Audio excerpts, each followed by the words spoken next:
Hey everybody, Dan Young here with Dan's Millionaire Code, and every week I bring to you super amazing human beings, entrepreneurs who've built amazing empires from just pure dirt. And we make this podcast to show you, whether you're in the dirt or you're cranking lots of cash flow, that you can do it. You can do anything. So, it's free, so you don't have to buy anything. There's no commercials during this podcast, but I ask that you do just two things. One, you execute like crazy. Take notes, watch it over and over, execute, follow these guys as well, and share it with your friends and loved ones who could use this knowledge as well. So today's guest, I have two guests today, so this is like double bonus. I've got entrepreneurial madman, Rob Bailey. Rob is a serial entrepreneur, musician, influencer, and a pioneer in the fitness industry. He's built 4 companies from scratch, and he's got a whole bunch he's collabing with, and he's helped assist to scale, and he's built an incredible empire. I was introduced to Rob from my super friend Keaton Hoskins, also known as Muscle, and so thank you for the introduction. We've all become great friends here, and Keaton's successfully scaled over 17 companies now, and he's got like more in the baker. So so excited to hang out with you guys. You've also may seen him on Discovery Channel, Diesel Brothers, doing crazy funny stuff.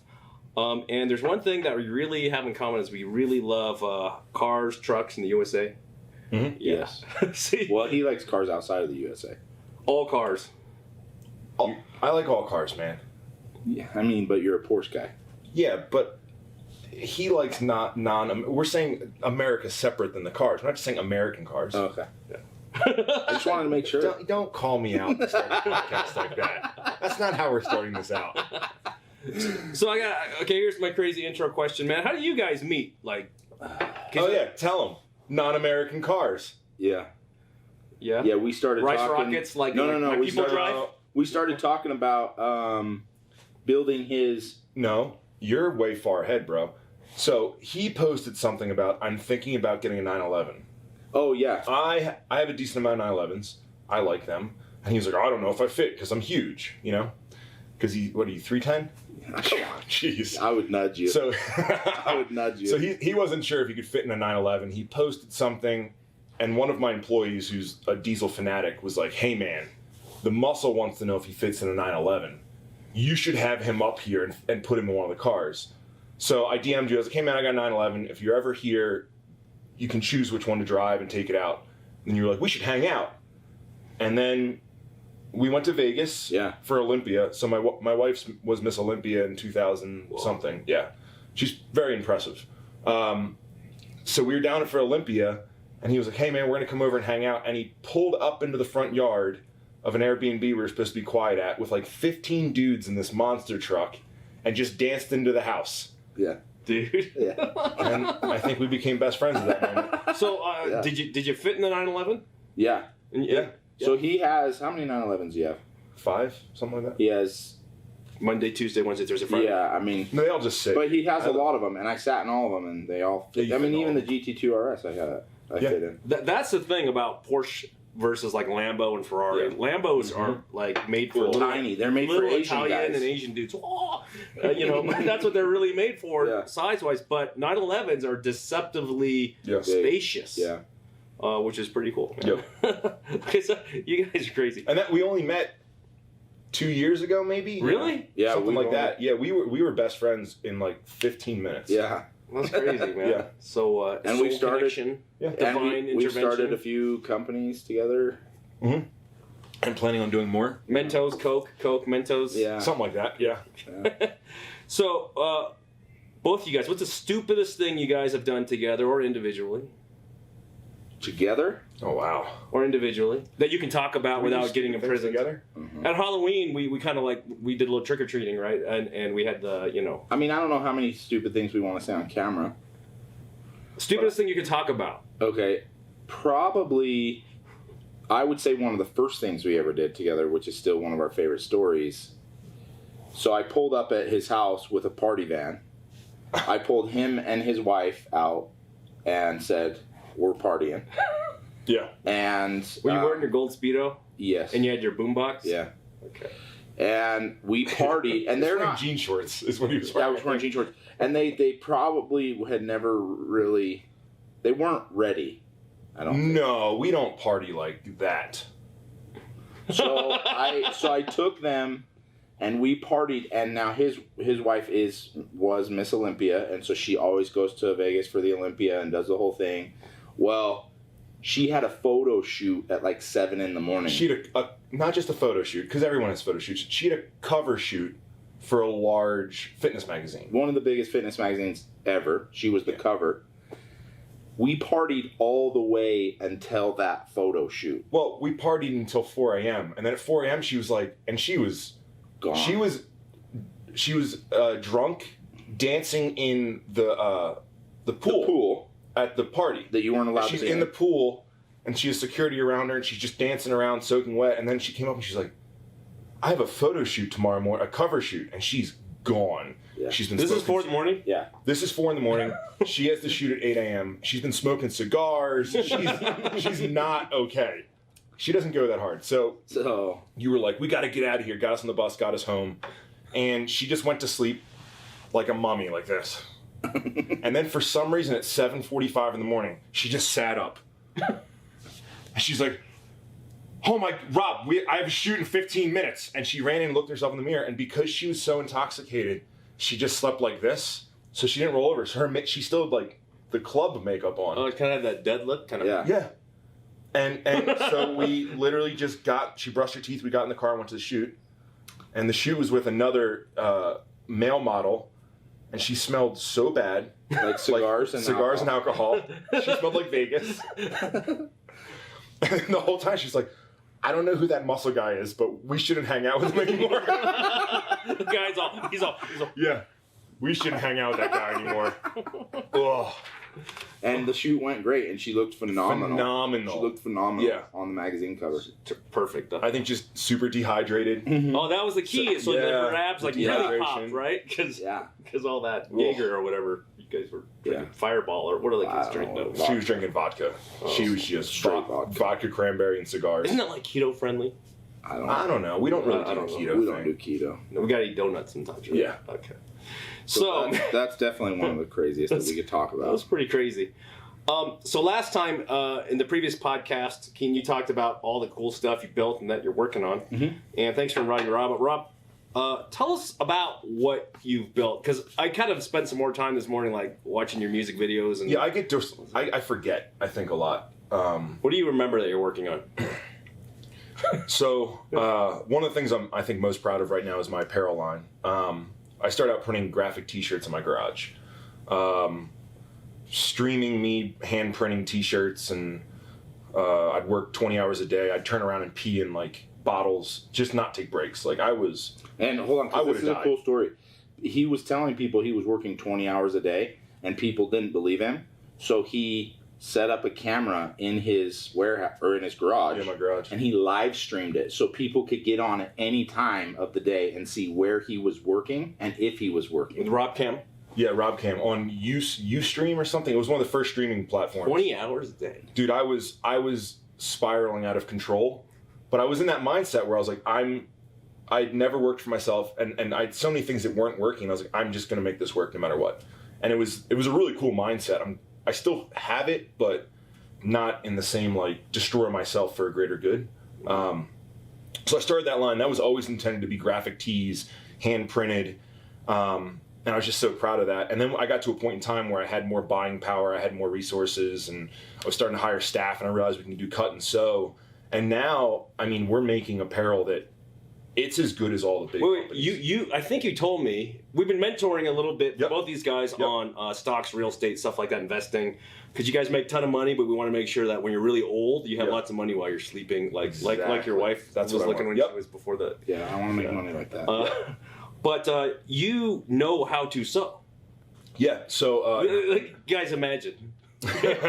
Well, when my mom was a nurse, and she thought it was very important to be there when I woke up to get us ready for school, and then be there when we got home from school. She thought those were the two most important things, so she was a night nurse. And I lived out in the middle of nowhere in the woods, and we didn't have much money, so like I didn't have video games and anything like that. So in the summers, a lot of times it was either play outside, and if it was raining, I was just stuck inside. And I didn't have any friends because we lived in the middle of nowhere. And she didn't know what to teach me how to do. So at 5, 6 years old, she was like, here's how you cross stitch. So I started cross stitching, and I used to like cross stitch Ninja Turtles and like like make all those little things. And then when I started getting a little bit older, I realized that I wanted clothes like everyone else had, and Jinkos were huge, So everyone was buying Jinkos. My mom was like, these jeans are like $80-$90. She's like, you can't. I'm not buying these for you. This is crazy. So I never had cool clothes. And in order for me to get cool clothes, I was like, well, if I want big parachute pants or things like that, I have to make them. Whoa. So I would take pants and I started out doing like the hippie thing, which is, you cut the inside seam and just add 2 inches. So you can full on make clothes. Yeah. So then as I started growing more, I still played sports. I was still, basketball, football, track, but I just loved sewing because it was creating. So after like smashing people and tackling people, they're like, what are you doing? Yeah. So my football coaches would make fun of me because I'd show up like, I'd get 20 minutes late because I'd be in home ec prepping for the fashion show. Like I made my tux for prom. I made a white zoot suit. You must have been popular with the ladies though in home ec. Yeah. Like and that was another reason. Because back then people were, I think guys were very uncomfortable with that. Yeah. And their girlfriends would be like, oh my God, Rob's making this really cool thing. And like, not only was I bigger than them, but I was also like on the backside having these little relationships with their girls. So like it was weird for people, but I dug it. It made me very confident in myself at a very young age, playing the duality of like super masculine and then I guess the softer side. But I saw it as masculine. I was like, I don't know, I can make your girl a dress if you want. Like that's important though to have that balance, right? Of emotion, right? Yeah. So when we first see you, we're like, man, this guy's pretty tough. But then I'm glad you're in touch though with some of those softer. Well, I mean, sewing like, and that's the thing. People look at sewing as this feminine thing, but it's literally like it's welding with fabric. Yeah. It's constructing something, and I don't understand. I think it's a lot more now with like the tactical thing. All of a sudden, you get like these really masculine veterans or whatever, and they're sewing tactical bags and things like that. Now it's like, oh, okay, that's cool. That's cool sewing. So. Yeah, I started that at a really, really young age, and then sort of it dipped off once I left high school. High school, I was like winning every single fashion show, and then I wanted to go to fashion school, but my parents, they're like, that's not real. Like, you can't do art, you can't do fashion for a living. And I was like, I guess you're right. Like, because I didn't know anyone. I didn't know any fashion designers that were, they seemed like weird celebrities, And I was like, well, I can't be that. So I went to school for nutrition and football. Whoa. Yeah, so I just played football, I did nutrition, and I was like, I don't know, maybe I'll just do something with this. Because it seemed like Never knew you were going to be the next Versace guy or whatever. I don't know about that. Jimmy Choo or something. Ideally, I still got time, right? Yeah. Well, you are the Versace. You're just getting started, dude. Just getting started. Industry. Yeah.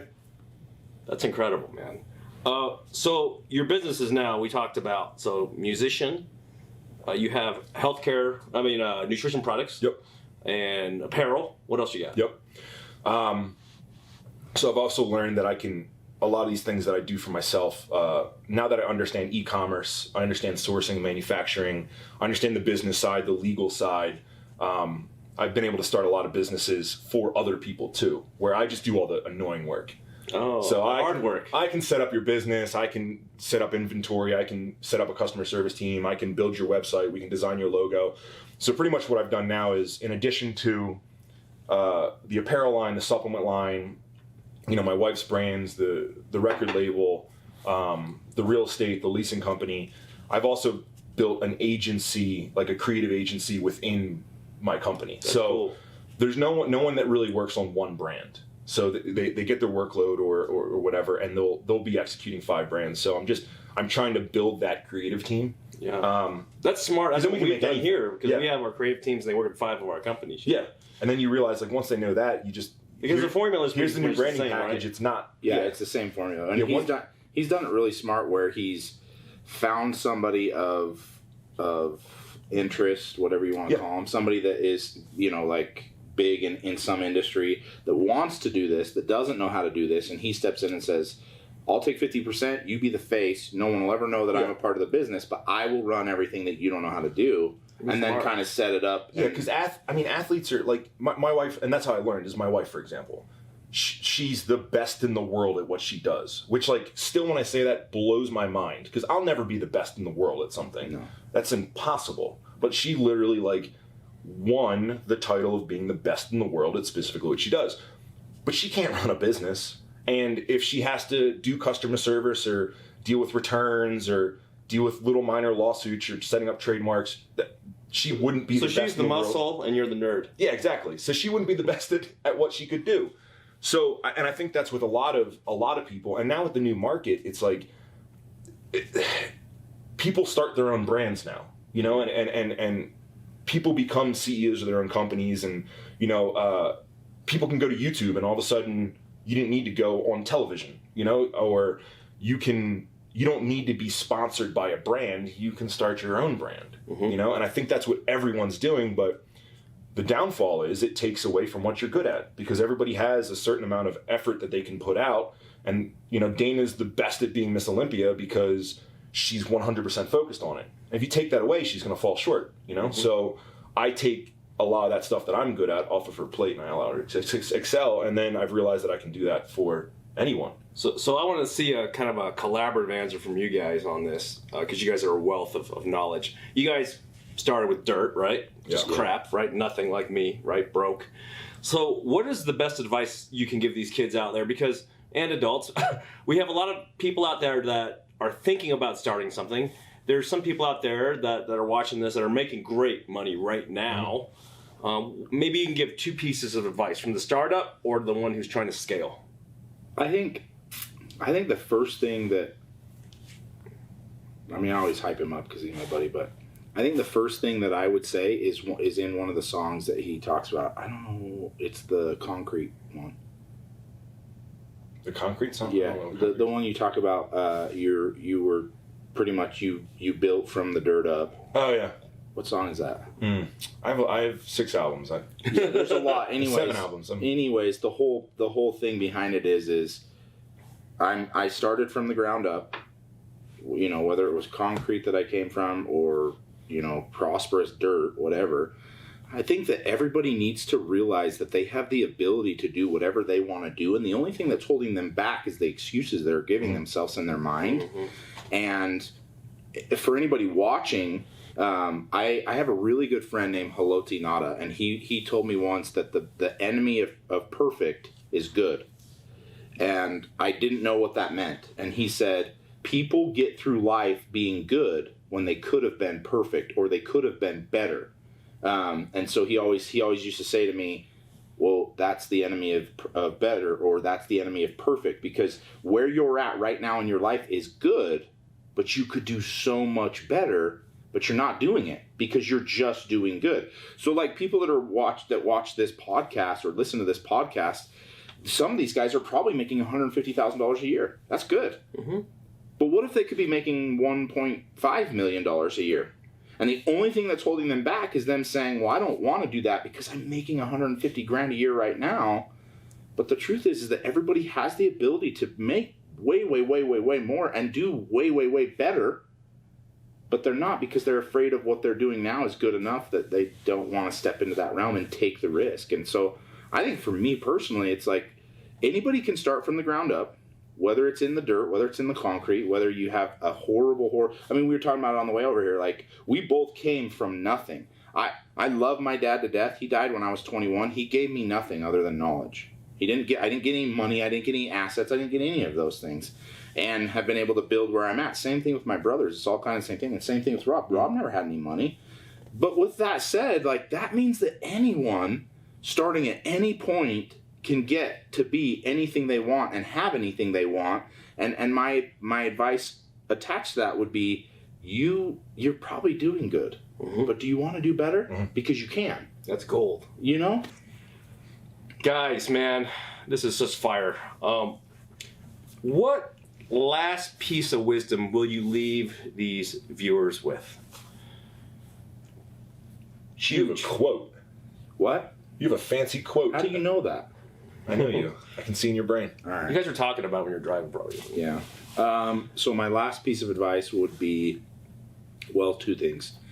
Alan Watts is one of my favorite people to listen to. I think he was smarter than almost anyone in this generation.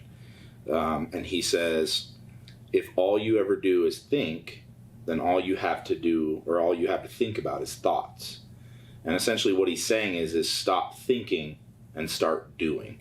It's a fairly simple principle, and I think that most people become paralyzed by their thoughts and never actually do. And so my advice would be fail 99 times and succeed once in doing rather than thinking for 100 days straight. That's gold, brother. Yeah, that would be my advice. How about you, Rob? Mine's about the same. It's to take action, and the roadblocks that you're going to hit once you take action are what is going to define you. And I think that working around roadblocks is what sort of allowed me to brand myself and allowed me to define myself and who I am. And a lot of times people don't know the angle of a brand. So for example, one of the first things that rocked me was I built my own website. I should not be building websites. I have no idea what I'm doing. I was a good designer. I could print, I could work hard, but physically building a website, no idea what I was doing. So in the very beginning, instead of waiting for someone else to do it or saving up, the $4,000 to build a website, I just made it. I just got it done. And then when 1,000 people would come to the site at one point in time, the website would crash. I saw it as the end of the world. And then you take a step back, you think about okay, how do the work around this? And also the magic that it did on the backside was it made us like a supreme-ish brand in the fitness industry where people wanted to get it and they're just refreshing and they're mad, but at the same point in time, they got FOMO, they wish they had it, it's coveted, and then all of a sudden we would sell a t-shirt and it would end up on eBay that night. And then they're bidding up on eBay. And so like crash anxiety is good. Oh, it was so good. But I was looking at the worst thing ever. Yeah, and realizing that like this giant roadblock, it's like, oh, turn this into marketing for as long as I can. And then use it to, for branding of the brand. Like our brand was known for limited quantities. What's better than the website crashing and then everything selling out instantly? It's perfect. Yep. And I think that a lot of times people see things that they think is the end of the world, and they think that it's the weak point. And once you realize that you can take your weak point or you can take the roadblock and make that your strength, that makes you unstoppable. And it also gives you the confidence that whenever you hit one of those roadblocks in the future, you're like, oh, cool, this is what I've been looking for the whole time. Mm-hmm. This is what I'm going to be using the brand. Once I get around this, I'm unfucking stoppable. Yeah. So, I don't know. That's the thing. It's freaking gold. It's take action and know that when you hit that roadblock, be excited. You know what I mean? That's what's supposed to happen. Oh my God. And yeah, whenever I start businesses or do anything, like when you hit to that first roadblock, once you know you're working, you're making progress, because if you weren't, you'd never hit a roadblock. And then once you hit it, it's like, cool, man, this is our first big challenge. We're on level 2. If we get by this, wow, That's freaking gold. Guys, write this down. So to find you, I've got your websites memorized. KillRobBailey.com. Hey. Everything is there. Yep. They can find all your brands, right? All packaged for you in a little. The Muscle on Instagram. Yeah. And guys, you can find me on DansMillionaireCode on Instagram. That's the best help for me. Guys, if you found this valuable, watch it over and over again and write these things down. And like both these guys said, overcome your fears and execute. Execute. And if you find it valuable, share it with your friends and family and loved ones. Guys, you've been with Rob and Keaton and me, Dan, at DansMillionaireCode. Next week, we've got some incredible guests, but I want to thank you guys for making it happen.